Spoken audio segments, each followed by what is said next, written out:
বিনিয়োগকারীরা মিছিল নিয়ে বাংলাদেশ ব্যাংকের সামনে গভর্নরের দাবি করে স্লোগান দিতে থাকেন। তবে বেলা 12:30টার দিকে কয়েক হাজার বিনিয়োগকারী মিছিল নিয়ে নিয়ন্ত্রক সংস্থা এসএসসি ঘেরাও করতে গেলে শাপলা চত্বরে তাদের বাধা দেয় পুলিশ।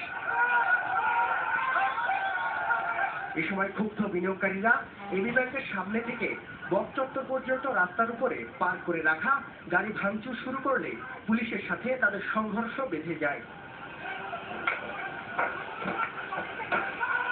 এতে আশেপাশের রাস্তাগুলো বন্ধ থাকে প্রায় 1 ঘন্টা। পরিস্থিতি নিয়ন্ত্রণে নিতে পুলিশ বিনিয়োগকারীদের উপর ব্যাপক লাঠিচার্জ করে।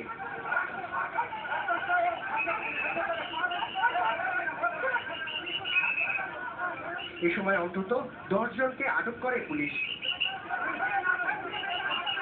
পরে বৃষ্টি শুরু হলে বিক্ষোভ থেমে যায়।